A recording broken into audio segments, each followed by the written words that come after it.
इस वक्त एक बड़ी खबर है इंदौर से बता दें आपको कि इसी मामले से जुड़ी हुई चारों आरोपियों को मेघालय पुलिस लेकर पहुंची है। एयरपोर्ट पर आरोपी को शख्स ने थप्पड़ भी मारा है। राजा हत्याकांड के चारों आरोपियों को लेकर मेघालय पुलिस रवाना हो गई है। डीएसपी एस.ए. संगमा के नेतृत्व में टीम रवाना हुई है। 5 सदस्यीय दल आरोपियों को लेकर इंदौर से निकल गया है। तो चारों आरोपियों को लेकर मेघालय पुलिस रवाना हो गई। ये बड़ी खबर है। दरअसल चारों आरोपी इंदौर से इन्हें लेकर मेघालय पुलिस निकली। इसी दौरान एक शख्स ने आरोपी को जोरदार थप्पड़ भी जड़ दिया। उसकी ये तस्वीरें सामने आई हैं।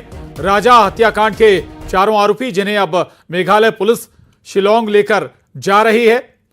राजा रघुवंशी की हत्या मामले में ये सभी आरोपी हैं, साजिश का हिस्सा हैं। सोनम रघुवंशी और राज कुशवाहा के सोनम रघुवंशी के अलावा जो 4 और युवक हैं उन्हें आज लेकर पुलिस मेघालय के लिए निकली है, शिलोंग के लिए निकली है। इनमें से एक युवक को वहां मौजूद एक शख्स ने जमकर थप्पड़ भी जड़ दिया। ये एक्सक्लूसिव तस्वीरें सामने आई हैं।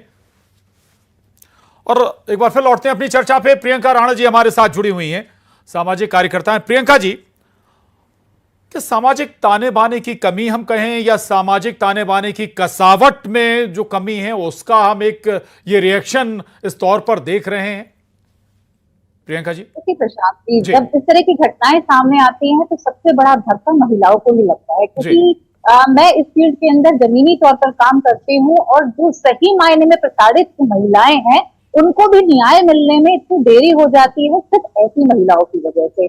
तो इस तरह की महिलाओं को कोई भी सपोर्ट नहीं करता है। अभी जो मेरे से पहले बात की जा रही थी कि भाई सब लोग बायकॉट कर दें, तो मुझे नहीं लगता है कि इस तरह के कानून का अधिकार सबके पास है। अगर कोई फेक एलिगेशंस लगाता है या कुछ है, रेप के केसेस अगर पुरुष के खिलाफ लगते हैं तो उसको भी अधिकार है ना।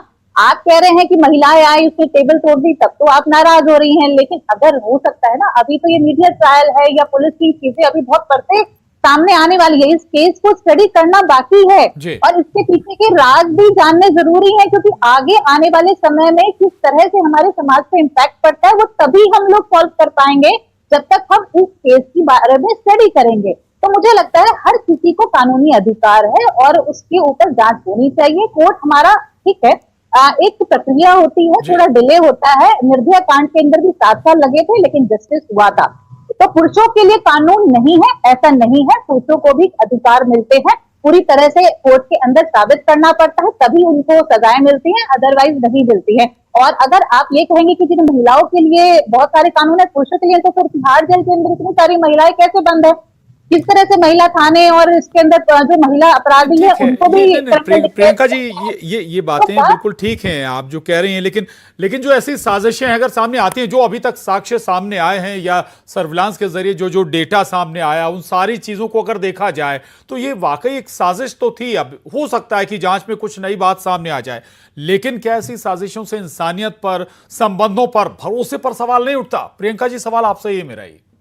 जी बिल्कुल उठता है और मैं कह रही हूँ ये बहुत बड़ा धक्का है, और खासतौर से महिलाओं पे, क्योंकि महिलाएं हमेशा से स्नेह और प्रेम का प्रतीक रही हैं। हमारे देश के तो देवी माना जाता है और किस तरह से सब लोग विश्वास करते हैं, पूरा परिवार जो है चलाने की जिम्मेदारी जो होती है महिला के कंधों पर होती है। और अगर महिला ही इस तरह की चीज करे